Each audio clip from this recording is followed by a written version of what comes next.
একটি না কতটা শক্তিশালী হতে পারে আমরা বেশিরভাগ মানুষ তা কল্পনাও করি না।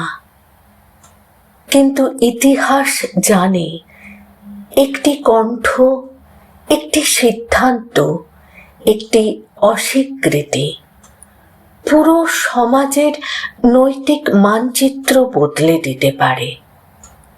আজকের গল্প একজন রানী বা বিপ্লবীর নয়, আজকের গল্প 17 বছরের এক সাধারণ মেয়ের। তার অস্ত্র ছিল না কিছুই, শুধু একটি শব্দ, না।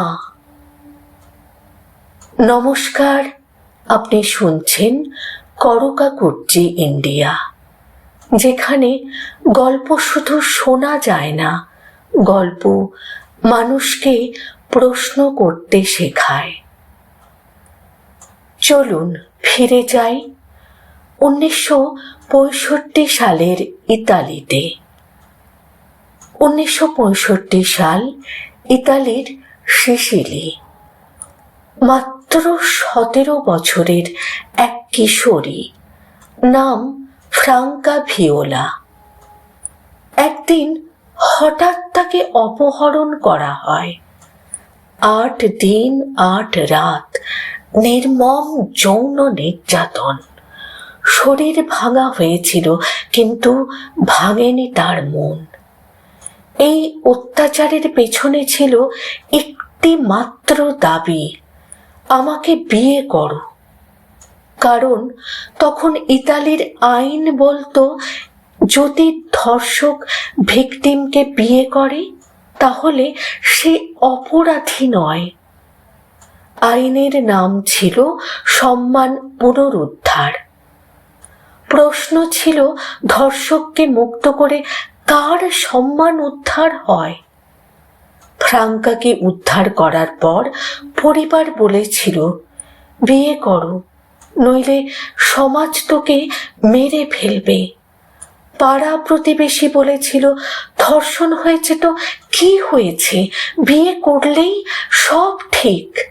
কিন্তু ফ্রাঙ্কা জানতো এটা বিয়ে নয়, এটা আইনি ব্ল্যাকমেইল। সে বলেছিল না। এই না সমাজের মুখে চপেটাঘাত ছিল। একজন মেয়ে প্রথমবার বলেছিল, আমি অপরাধীর স্ত্রী হব না। 1966 সাল, ইতালির আদালত।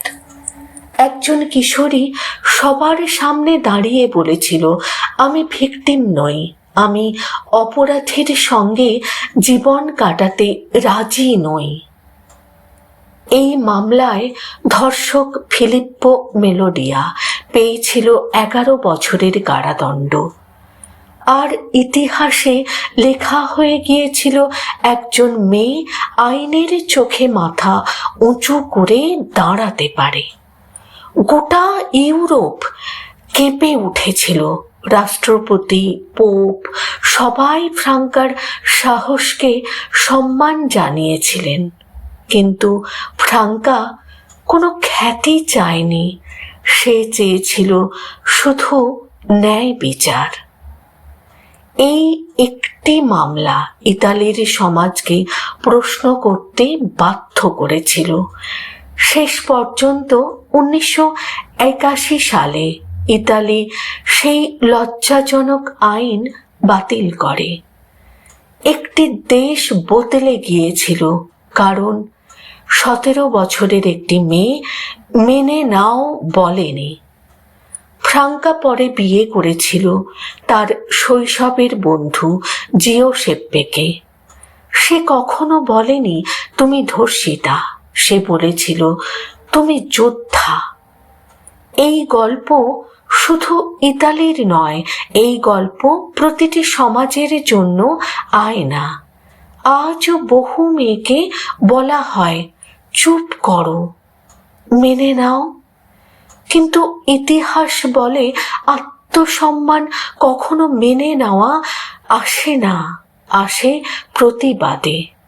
সে ছিল 17 বছরের এক কিশোরী। সমাজ বলেছিল নত হও, সে বলেছিল না। আর একটি দেশ চিরতরে বদলে গিয়েছিল।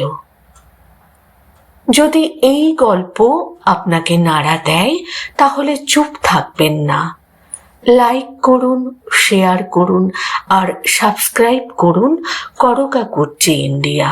কারণ এখানে গল্প মানে শুধু গল্প নয়, এখানে গল্প মানে প্রতিবাদ। আমি আবার ফিরব আরও এক সাহসের গল্প নিয়ে। নমস্কার।